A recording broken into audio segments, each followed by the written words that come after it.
Good idea. Leave it here, that's enough. Tell me when you plug in.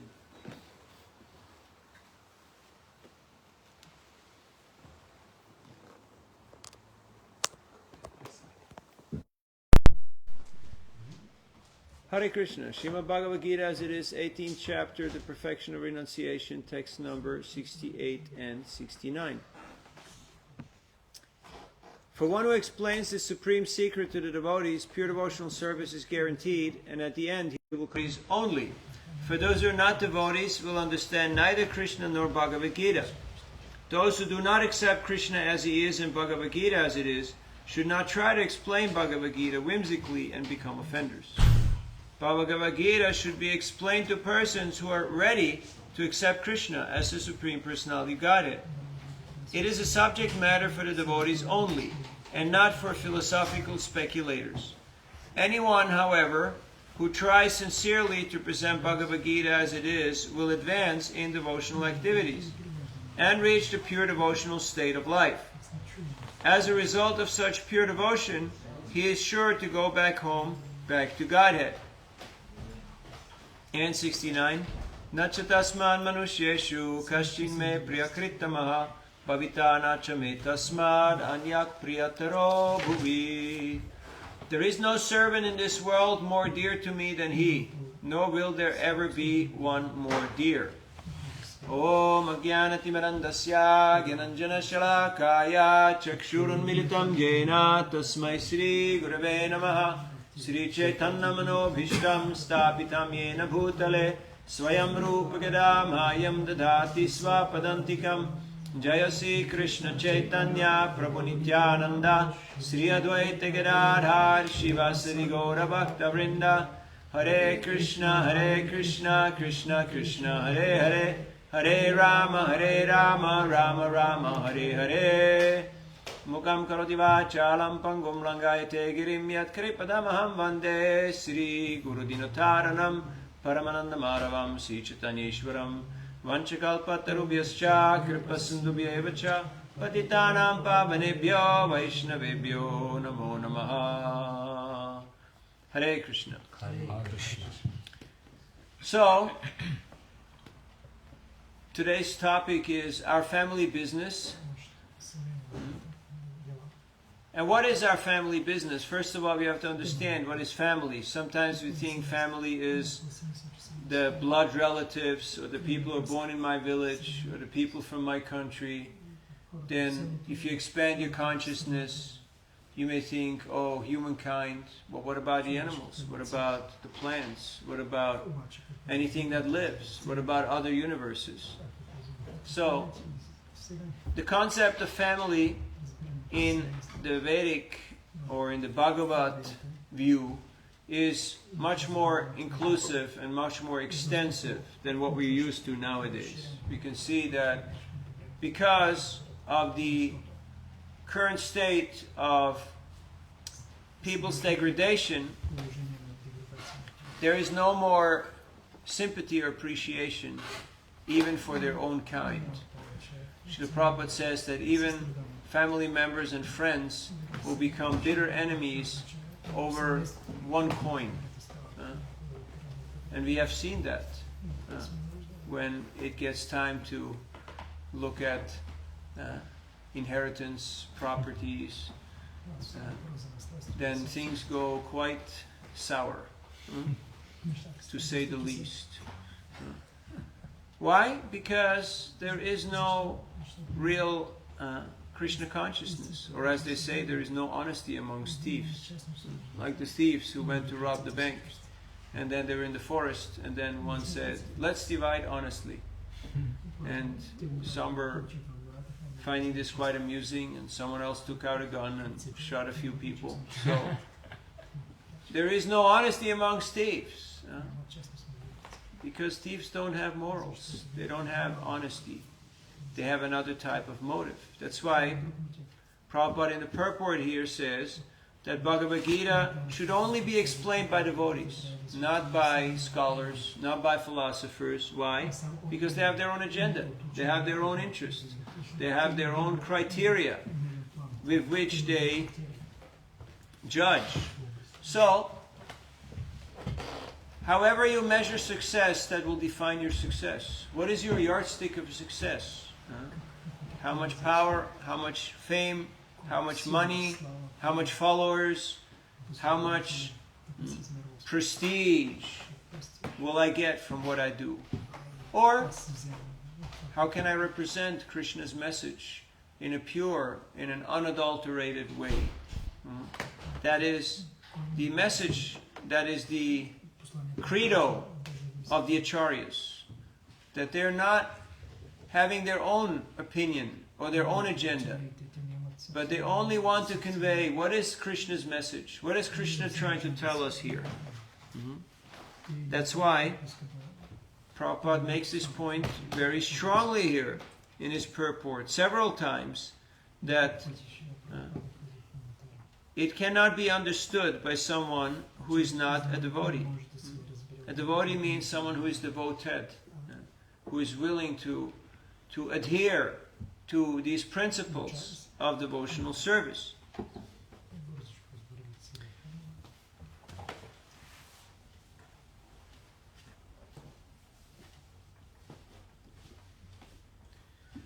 Sincerity is really the criteria. Sincerity means not having an ulterior motive. A person who sincerely tries to present Bhagavad Gita will advance in devotional activities and reach the pure devotional state of life. As a result of such pure devotion, he is sure to go back home, back to Godhead.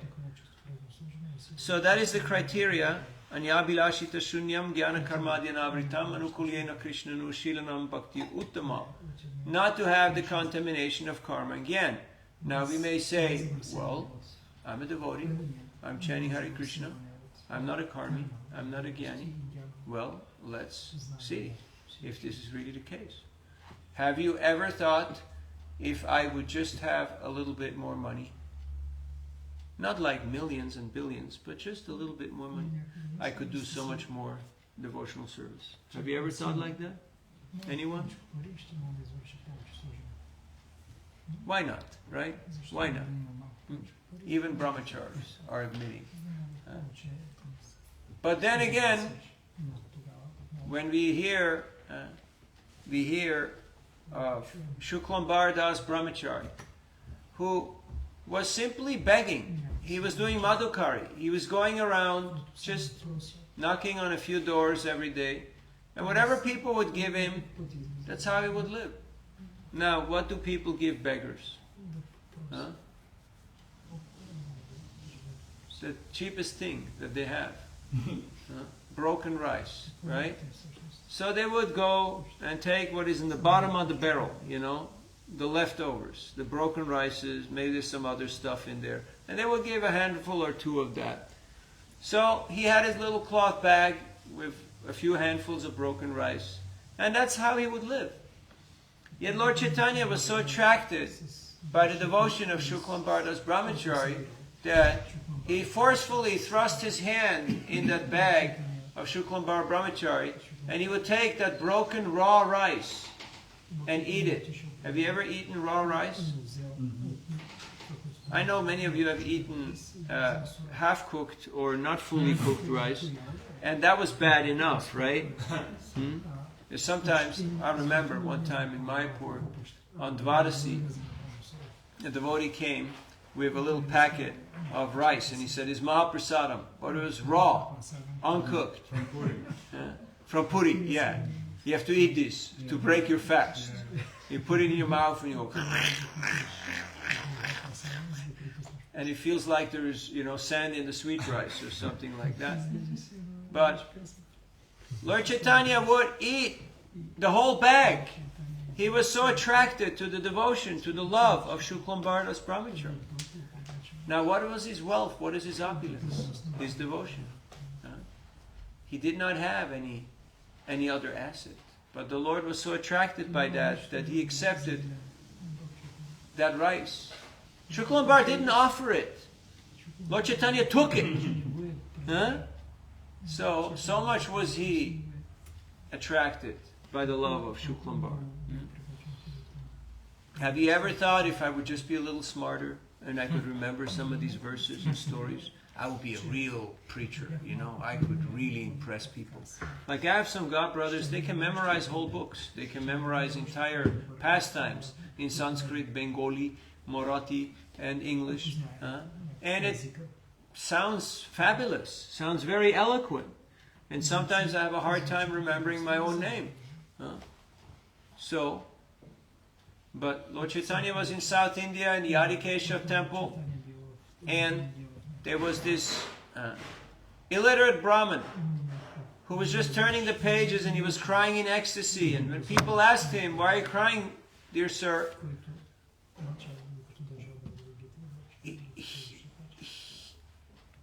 He was too much in ecstasy. People thought he's just a sentimentalist. People thought he's just a fake. And they would laugh about him. Well, when Lord Chaitanya saw him, he very respectfully inquired, "My dear sir, you are sitting here reading Bhagavad Gita and crying. Please share. What is your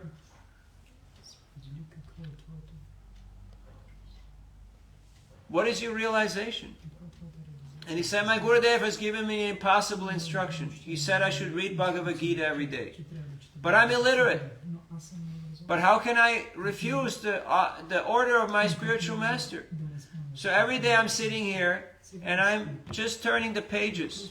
And I'm trying to read Bhagavad Gita. But I'm not really succeeding because I'm illiterate." And Lord Chaitanya asked him, "Why are you crying?" He said, "Because whenever I open the Bhagavad Gita, this picture comes to my mind of Krishna being the chariot driver of Arjuna, Parthasarathi. And my heart gets overwhelmed by ecstatic emotions, and tears well up in my eyes. How much love does Krishna, the Supreme Lord, have for his devotee Arjuna, that he becomes his charioteer, his chariot driver?" So Lord Chaitanya embraced him, and he said, "I declare today that you are the teacher of Bhagavad Gita. You are the Acharya. You teach everybody Bhagavad Gita." But he was illiterate. So sincerity is the price. Sometimes people ask us, "How much does it cost?"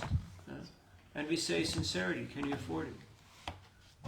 One time I was in Mumbai, about to board a flight, and we were already lined up, and one loud American businessman right in front of me, he turned around and looked at me, and he said, "Well, what are you trying to do here? You trying to be a monk or what?"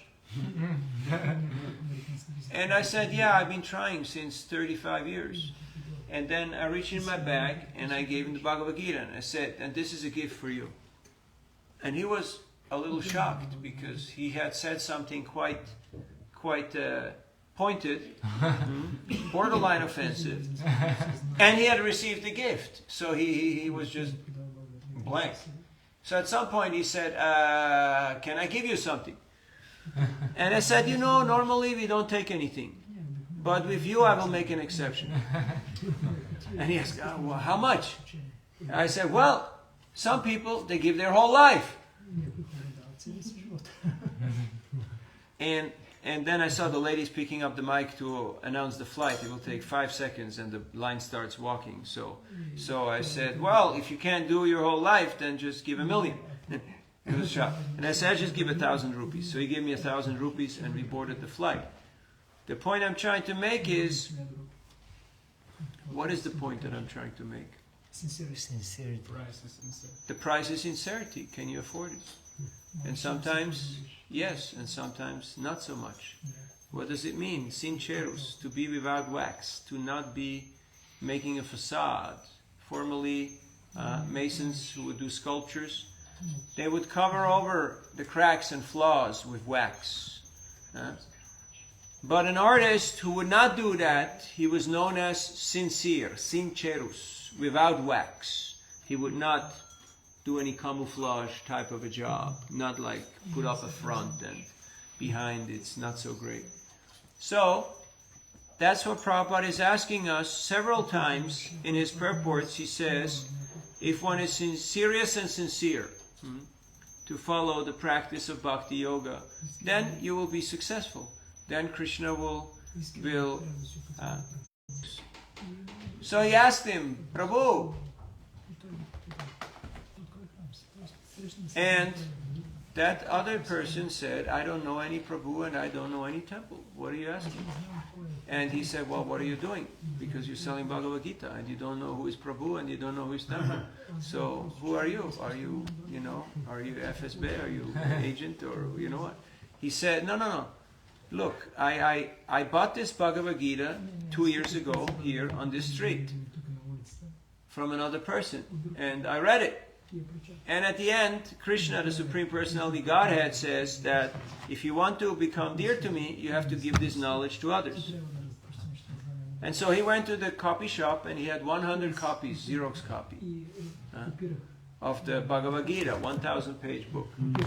And he went out on the street. He broke all the laws, right? Illegal, bootlegging. And he went out on the street and he went up to people and said, this is the best book I've ever read and I would like you to have it. And it cost me this much to print, to copy. So please give a donation. So, I have a doubt. Now actually I have many doubts. Because to doubt is the sign of intelligence. So if you have many doubts, you must be very intelligent. So, what is my main doubt? Most of the spiritual movements, they started out very revolutionary. They were quite austere, quite dedicated, willing to sacrifice their lives. And then as time went on, they became a little more indulgent. You remember the time when they were selling indulgences in the church? You could pay money to do a few bad things. It was okay. There was a whole list, a whole price list, of what you had to pay for what bad deed. So people became a little more indulgent. They became a little more political. It became more of okay, how does the church and the ruling power, how do they interact? Some places the church was the power. In other places there was a huge fight, huge battle going on. It became more about politics, money, profit, fame. People got a little more arrogant and argumentative. And what if the same thing happens to us? Because history tends to repeat itself, right? So, what if the same thing happens to the Hare Krishna movement? Which started out as a very revolutionary, a very dedicated, a very sincere, a very pure kind of an endeavor. And what if the same thing happens to us and we become a little too argumentative, a little too political, a little too selfish, a little too high on our own ideas? But then I hear stories like this from Siberia and I'm convinced that somewhere in Transylvania, somewhere in the center of Bulgaria, somewhere in the Sahel Desert, somewhere in Patagonia, or in Siberia, somebody will find the Bhagavad Gita and will read it. And will say, hey, this is it. I struck gold. We have to give this knowledge to the world. And they will go and they will restart the Sankirtan movement. Even if all of us become useless. Now, but we're already here. So why don't we just continue and learn how to keep that purity? And that means Chetodarpana Marjanam, Bhava Mahadavagni Nirvapanam, Shreyo Kairava Chandrika Vitaranam, Vidyavadhu Jivanam, Anandham Buddhivardhanam, Pratiparam Purnam Ritaswadanam, Sarvatma Snapanam, Param Vijayate, Sri Krishna Sankirtanam.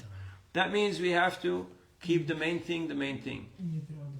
And that doesn't mean that we're traditionalists and we are against any innovation, but it means that we understand what is the priority, what is the goal, and why are we doing what we're doing. Prabhupada was very fixed on the principle, but he was very liberal on the details.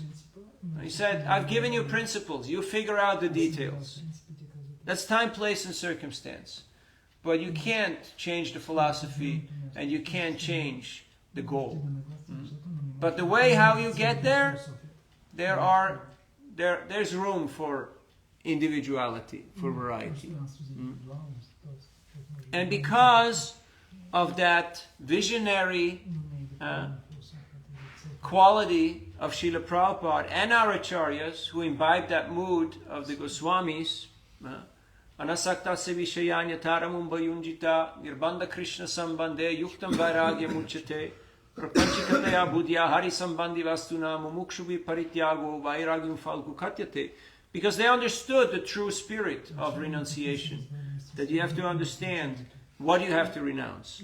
You have to renounce the false conception of being the controller and the enjoyer. But whatever is here in this universe is Krishna's property, and it should be engaged in Krishna's service. That is true renunciation. And because Srila Prabhupada imbibed and embodied that type of renunciation, he showed by his own example what it means to spread Krishna consciousness. Srila Prabhupada said, I have one disease, I cannot think small. I have to think big. He said one time, I want to spread Krishna consciousness everywhere at once. Now that's pretty big. That's thinking pretty big, right? And so, for us, we should ask ourselves, how can I find my service, my place in that mission and vision of Srila Prabhupada? And then understand what is the name of the game. It's Sankirtan, Samyak Kirtan, the complete chanting and distribution of the holy name, which means it's a team effort. We need everybody. It's not a one-person effort. We need everybody. One time they asked Srila Prabhupada, Lord Chaitanya, he rejected Chota Haridas, and will you reject us if we are not following up to standard? And Srila Prabhupada, Lord Chaitanya said, Lord Chaitanya was God. He had to set a high standard. But I'm not God. And I'm dependent on each and every person who is willing to help me. So I cannot reject anybody. And I only know from a very handful of people who Srila Prabhupada rejected. When they became very offensive and started doing very atrocious things. So, otherwise Srila Prabhupada was very lenient. He did not compromise with the standard or the principles, yet he ensured that everybody felt encouraged in being part of the Sankirtan movement of Chaitanya Mahaprabhu, even if it needed some adjustment. So, family means where you feel at home, where you feel like, yeah, these are my people. Sometimes people ask you, well, who invited you to come to this place, And then I usually say, well, I only go to places where I'm not invited. Because that's that kind of a person I am, but because you don't need an invitation to go and see, to visit your father's house, right? Do you need an invitation to go visit your father's house? No, you don't, right? You just show up. So, this is our father's house. We don't need an invitation to go and see our father's house. And so family is understanding that in the spiritual world, it's a big family. There's Nanda and Sunanda and Upananda, and there's Maria Soda, and there's the cowherd boys, and the cowherd men, and the gopis, the elder ones, the younger ones. It's a big family. So if we want to be part of that, we have to be team players. We can't be separatists, we can't be egomaniacs or spiritual narcissists. We have to be team players. So, how do we learn that? Sankirtan. The complete chanting and expansion of the holy name of Krishna, which is done in the three primary ways of Harinam Sankirtan, that we go out and we chant Hare Krishna, Krishna Krishna, Hare Ram, Ram Ram, Hare Hare. And you'll be surprised how many young people have never heard of Krishna. They have never heard of the Hare Krishnas. They ask, so what religion are you? And you say Krishna. And they say, oh yeah, Christian, yeah, okay, abide. You know? So they have never heard of Krishna. Of course, Krishna, Christ, you know, same name, just in a different language. So, but they have never heard of the Hare Krishnas. Or you say, this is, you know, chant and be happy, you know, George and John. And they say, George who? John who?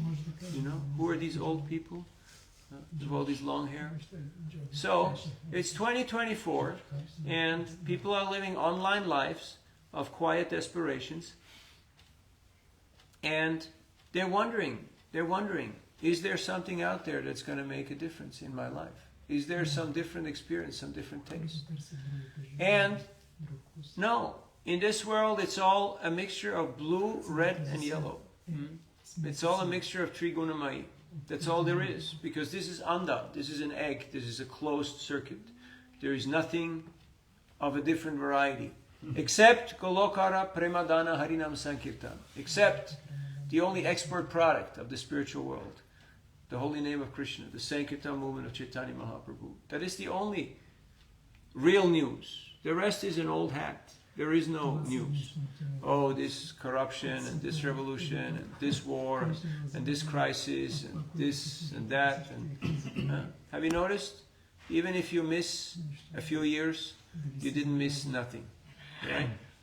Just the same scenarios, the names keep changing, but the same scenarios. Nothing new under the sun.